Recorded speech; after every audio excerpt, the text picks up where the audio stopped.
అండి నమస్తే. This is Ravi Prakash, real estate expert from Hyderabad. So ఇప్పుడు చూద్దామండి హైదరాబాద్ రియల్ ఎస్టేట్ ఎలా ఉంది లాస్ట్ 1.5 ఇయర్ నుంచి. నేను అదే చెప్తున్నాను ఎప్పటికీ హైదరాబాద్ రియల్ ఎస్టేట్ డైనమిక్స్ పూర్తిగా చేంజ్ అయినాయి. సో ఫ్యూ ఇయర్స్ బ్యాక్ మీరు ఎక్కడ ఇన్వెస్ట్ చేసినా రిటర్న్స్ వచ్చాయి. ఇప్పుడు పరిస్థితులు అలా లేవు. ప్రాపర్ కైండ్ ఆఫ్ ఇన్వెస్ట్మెంట్సే చేయాలి. ప్రాపర్ ప్రాజెక్ట్స్లో ఇన్వెస్ట్ చేయాలి. పారామీటర్స్ అంటే I mean connectivity, density of population లేకపోతే గవర్నమెంట్ పాలసీ ఏముంది, అక్కడ వస్తున్న ఫ్యూచర్ డెవలప్మెంట్స్ ఏంటి, అక్కడ గవర్నమెంట్ ఏమన్నా ఎస్ఈజెడ్స్ అనౌన్స్ చేసిందా, ఆ ఎస్ఈజెడ్స్ కూడా ప్రాక్టికల్గా ముందుకెళ్ళే అవకాశం ఉందా, వీటన్నిటిని దృష్టిలో పెట్టుకొని ఇన్వెస్ట్ చేయాల్సి ఉంటుంది. సో స్పెసిఫిక్ గ్రోత్ ఉందండి ఇప్పుడు హైదరాబాద్లో. అంటే ఎక్కడంటే అక్కడ పెరిగిపోతుంది అనేది లేదు. ఇంకా స్పెసిఫిక్ గ్రోత్ అంటే మీకు క్లియర్గా చెప్పాలంటే సిటీ ఎప్పుడు అవుట్స్కట్సే మూవ్ అవుతుంది, అంటే అవుట్వర్డ్ మూవ్ అవుతుంది. అలాగే బిగ్ బ్రాండ్స్, ఐటీ సెక్టర్ కావచ్చు, ఇంకొక సెక్టర్ కావచ్చు, ఎలా మూవ్ అవుతాయి అంటే కారిడార్ బై కారిడార్ మూవ్ అవుతాయి. అంటే ఒక డాట్ తీసుకుందాం, ఈ డాట్లో ఐటీ సెక్టర్ అంతా ఉందనుకుందాం. ఈ ఐటీ సెక్టర్ ఇమీడియట్గా జంప్ చేసి ఆపోజిట్ ప్లేస్లోకి వెళ్ళదు, నెక్స్ట్ డాట్లోకే ఎక్స్టెండ్ అవుతుంది. సో ఇది అర్థం చేసుకోండి. సో దీన్ని అర్థం చేసుకుంటే హైదరాబాద్ ఎలా గ్రో అవుతుంది అనేది మీకు అర్థమవుతుంది. ఏ సెక్టర్ కూడా దూరం వెళ్ళిపోయి ఇంకొక జోన్కి జంప్ చేసి అక్కడ వాళ్ళ యాక్టివిటీస్ని స్టార్ట్ చేయదు.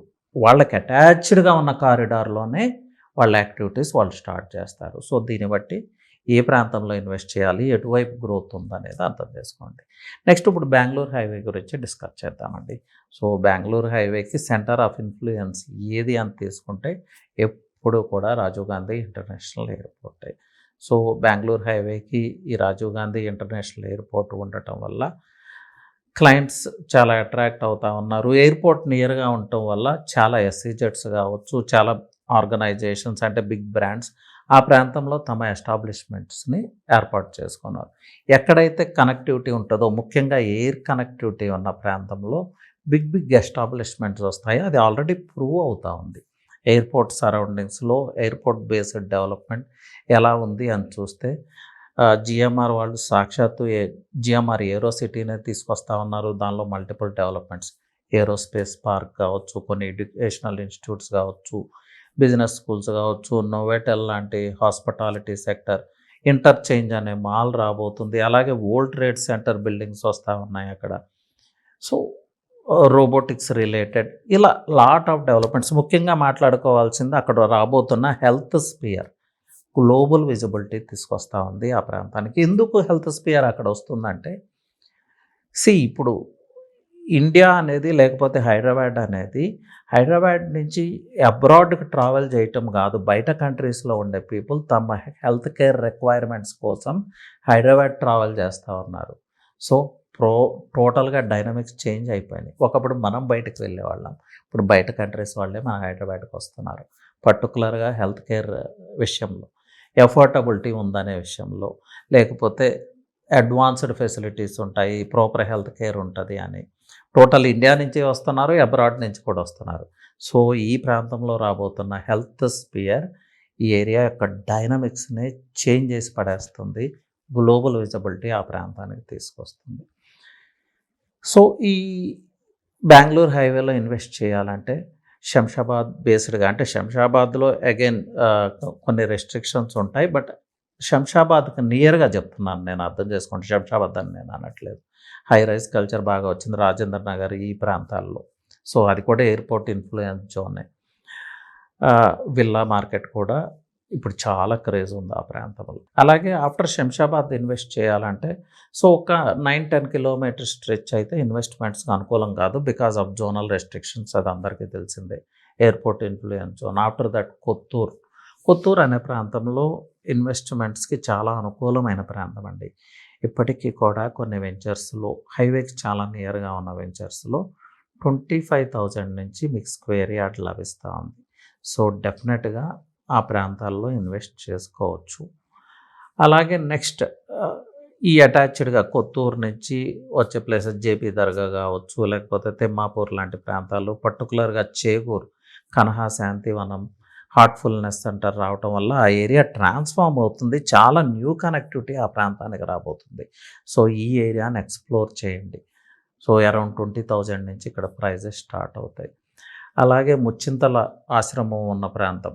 ఇక్కడ చాలా లిమిటెడ్ ఇన్వెంటరీ ఉంది. కానీ ఇక్కడ మంచి ఇన్వెంటరీ దొరుకుతాయి. ఈవెన్ రీసేల్ ఇన్వెంటరీ దొరికినా కూడా మీరు ఇన్వెస్ట్ చేసి పెట్టుకోండి. This area is going to grow like anything else అంటే మార్క్ మై వర్డ్స్. ఈ ప్రాంతం చాలా బాగా ట్రాన్స్ఫార్మ్ అవబోతుంది. మీరు ఆశ్చర్యపోతారు ఆ ప్రాంతంలో వస్తున్న విల్లా ప్రాజెక్ట్స్ని చూస్తే కాదు, ఆ ప్రైజెస్ వింటేనే ఇక్కడ ఇంత ప్రైజెస్ ఉన్నాయా అని మనం స్టన్ అవుతాం. అలా డెవలప్ అవుతా ఉంది ఆ ప్రాంతంలో. చెప్పాలంటే very very premium micro market అండి. సో ఈ కొల్లూరు, ముచ్చింతల ఈ ప్రాంతాలను బేస్ చేసుకొని చెగూరు వైపు కావచ్చు, లేకపోతే టువర్డ్స్ మంచానపల్లి క్రాస్ రోడ్స్ వైపు కావచ్చు, లేదంటే మంచానపల్లి క్రాస్ రోడ్స్ నుంచి పెద్ద గోల్కొండ వైపు కావచ్చు. సో మంచానపల్లి క్రాస్ రోడ్స్ నుంచి అగైన్ టువర్డ్స్ షాద్ నగర్ వరకు రీచ్ అవ్వచ్చు. ఈ మిడిల్లో ఉన్న షంబీపూర్ ఇలాంటి ప్రాంతాలు కావచ్చు. ఈ ప్రాంతాల్లో మీరు డెఫినెట్గా ఇన్వెస్ట్ చేసుకోవచ్చు. సో మిడ్ టర్మ్ ఇన్వెస్ట్మెంట్ అయితే ఒకలాగా, లాంగ్ టర్మ్ ఇన్వెస్ట్మెంట్ అయితే ఒకలాగా ప్లాన్ చేసుకోండి. ఈ ప్రాంతాల తర్వాత నెక్స్ట్ మీకు ఆల్రెడీ చెప్పాను, కనహా శాంతివనం, హార్ట్ఫుల్నెస్ సెంటర్, ఈ సరౌండింగ్స్లో మంచి రిజల్ట్స్ ఉంటాయి. సో ఇప్పుడు అందరూ ఇన్వెస్ట్ చేసే ప్రాంతం, ఏకైక ప్రాంతం ఏది అంటే అందరికీ తెలిసిందే షాద్ నగర్. ప్రతి ఒక్కరూ అక్కడ ఒక పీస్ ఆఫ్ ల్యాండ్ని ఎక్వైర్ చేయాలని చూస్తూ ఉన్నారు. అలాగే ఇన్వెంటరీ కూడా చాలా ఇన్వెంటరీ ఉంది షాద్ నగర్లో. బట్ షాద్ నగర్లో ఇన్వెస్ట్ చేయొచ్చా చేయకూడదా అంటే 100% ఇన్వెస్ట్ చేయొచ్చు అండి. బట్ ఒకటి నా వైపు నుంచి ఒక సజెషన్ ఏంటంటే, బీ కేర్ఫుల్. ఎలాంటి ప్రాజెక్ట్లో ఇన్వెస్ట్ చేస్తున్నారు, ఎలాంటి కనెక్టివిటీ ఉన్న ప్రాజెక్ట్లో ఇన్వెస్ట్ చేస్తున్నారు, ఇదైతే దృష్టిలో పెట్టుకోండి. ఇక్కడ ఒక విషయం నేను చాలా క్లియర్గా చెప్పదలుచుకున్నాను. అండి, డిమాండ్ అండ్ సప్లై. ఒక 100 ప్రాజెక్ట్స్ ఉన్నాయనుకోండి. 100 ప్రాజెక్ట్స్ ఉన్నప్పుడు ప్రైస్ గ్రోత్ కొంచెం స్లోగా ఉంటుంది.